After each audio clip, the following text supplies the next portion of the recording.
Hi, my name's Sam Fisch, and you're listening to the Fish Bowl. Today's guest is the wonderfully talented Frank Grillo, aka Crossbones from Captain America Civil War, a sergeant from the Purge Anarchy and the Purge election year. Today we'll be talking with Frank a little bit about Captain America Civil War, the Purge election year, and Season 3 of Kingdom. Frank Grillo on the Fish Bowl, welcome. How are you? I'm good. I'm really good. This is an amazing opportunity. Getting the inside scoop on Civil War, Purge election year, and Kingdom Season 2. Fantastic. Yeah, it's fantastic. It all happened at one time. Yeah. So I am a huge fan of your work. Ever since I saw the Kill Point was filmed here in Pittsburgh. Oh wow! Great miniseries. Also, The Gray, another one of my favorite films with you and actually Liam Neeson. I love survival movies, and just a huge fan of your work. Thank you so much. I appreciate that, brother. So you're in Pittsburgh. Yeah, I'm a Pittsburgher. Well, it's funny because Pittsburgh's one of my favorite cities to work in. I did Warrior there. I did obviously Kill Point there, and this is a scoop. And I can't tell you much, but me and Joe Carnahan, the guy who directed The Gray, we have a film that's kind of a blow your mind action movie that I think we might be shooting in Pittsburgh. So I'll know more this week, but we might be coming back to Pittsburgh. Oh wow! Well, definitely keep me posted on that. I would love to get the behind the scenes on that. Absolutely. Awesome. Well, I also actually just graduated here from Point Park for screenwriting, and a lot of your work is a huge inspiration on me, especially the most recent Purge movie, and I'm very excited for election year. Looks amazing. Yeah, it's Demonico came up with a great idea, a follow-up to Purge Anarchy, and it really shed more light on the political aspect of the Purge, and then my character gets to kick a lot of butt, and there's even more action than there was in the second one, and it's kind of fun because it parallels a bit of what's going on in our country with the election year, and I think Universal's taking full advantage of that. Right. I can definitely see the resemblance going on with candidates on both sides. It feels very much like we might actually be heading towards the Purge in a not too distant future. The way things are going, but if you're there to kick some major ass, I'll feel a lot better. Well, I'll set you at ease a bit and let you know that I do save the world. Awesome. The Purge Anarchy really reminded me a lot of The Running Man with Arnold Schwarzenegger. A lot of elements in there with some other stuff thrown in, but when I saw I like The Purge, but I wasn't such a huge fan of the first one because it felt like with a concept like that they were totally like missing out on the opportunity of what you can do in a not too distant future like that. And when I saw The Purge Anarchy, I was like, all right, I'm in 110%. Went to see it in theaters. Been watching it like crazy on HBO and Cinemax. Great film. I am so psyched for election year. I mean, I kind of refer to you as like the Gerard Butler character from like the London Has Fallen and Olympus Has Fallen movies. Right. Only like done better. And like, the world that the Purge has set up. But I'm very excited for that. Looks great. What can you tell us? Any sneak peeks, behind the scenes stuff that might catch the audience members off guard? Well, I'll tell you, I think you'll see a new group of people behind me that are more proactive, and so it's Michael T. Williamson specifically, who is Bubba in Forrest Gump. You've seen him in 100 movies. He's a phenomenal actor.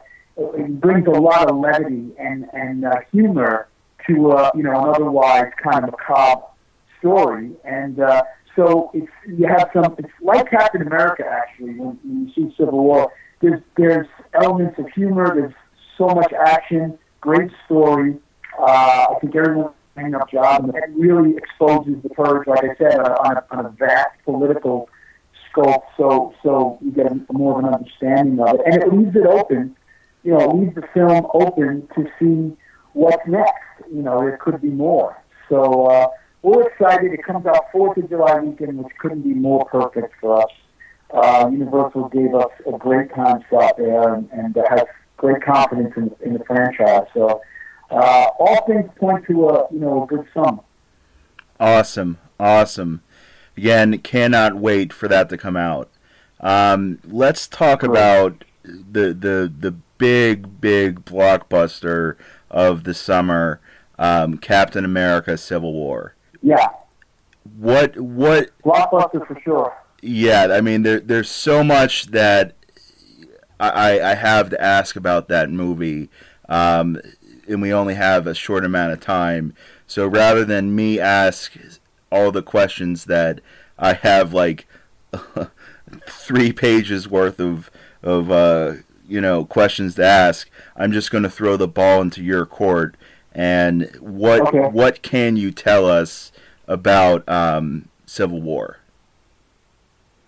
Well, what I can tell you is that, in my opinion, it is the best movie that Marvel has made.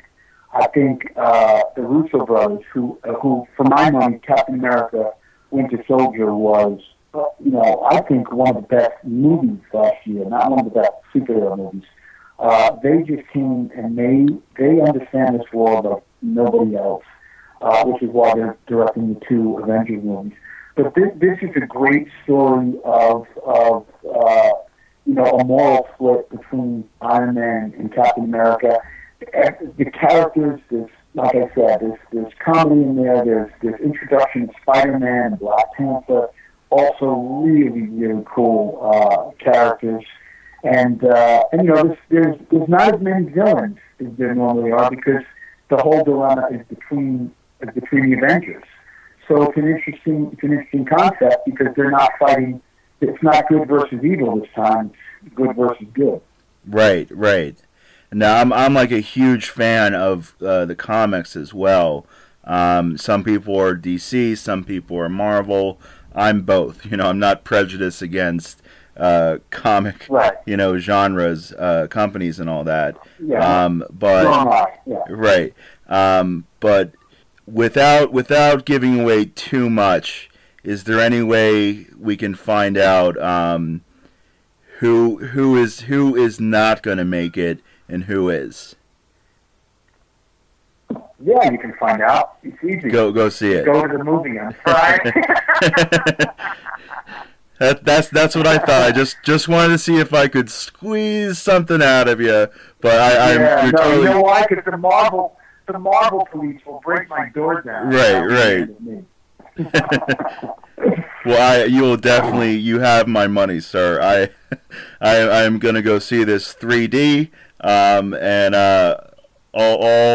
all screenwriting motifs aside, I'm just going in to have a fun ride, because I honestly did think that Captain America: The Winter Soldier was really a phenomenal follow-up to Captain America, and I was a little let down with Captain America, but when I saw The Winter Soldier, I was like in 110%. I'm a huge Chris Evans fan, but when I saw that one, especially with you in there as Brock Rumlow, I'm like, yes.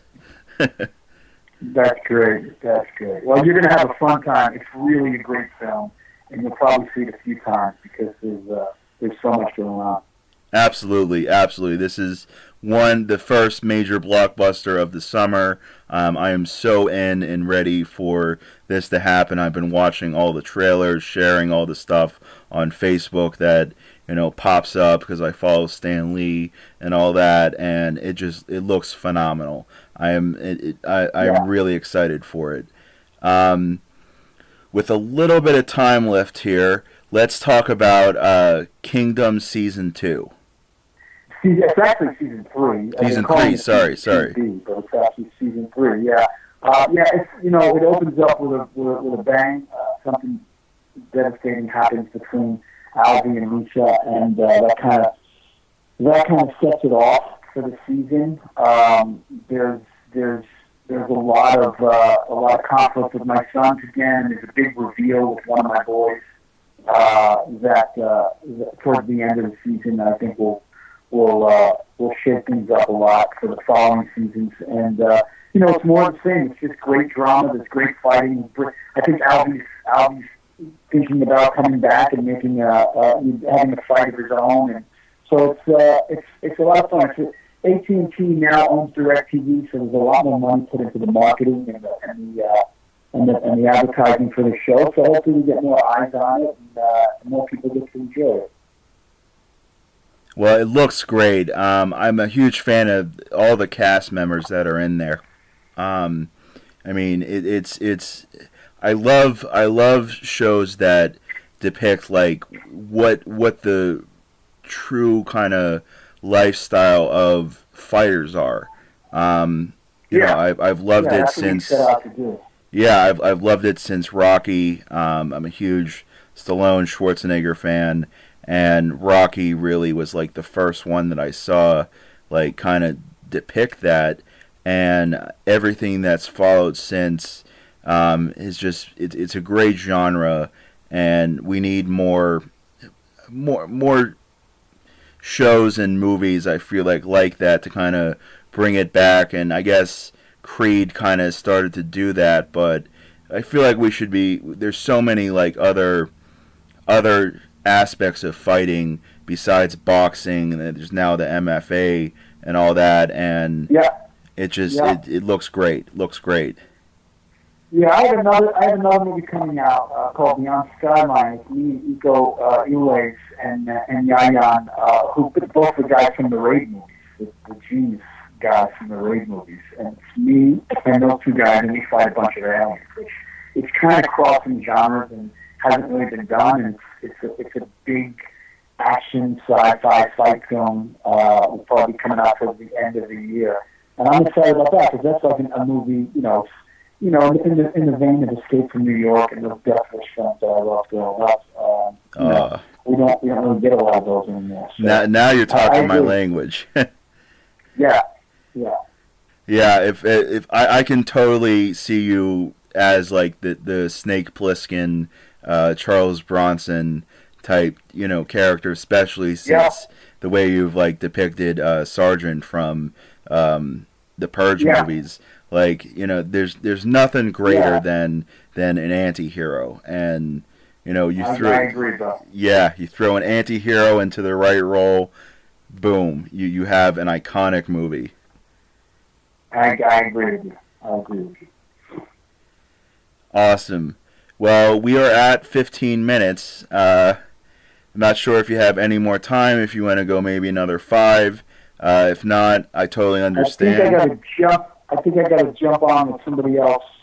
Sure. Kind of tight. Yeah. Sure. Well, Frank, it's been a pleasure having you on the Fish Bowl. Thank you for swimming around in the bowl with me, and I'd love to have you on the show again. Oh, anytime. I love it. Thanks so much. I appreciate it. Absolutely. Thanks so much. All right, man. Peace. All right. Bye.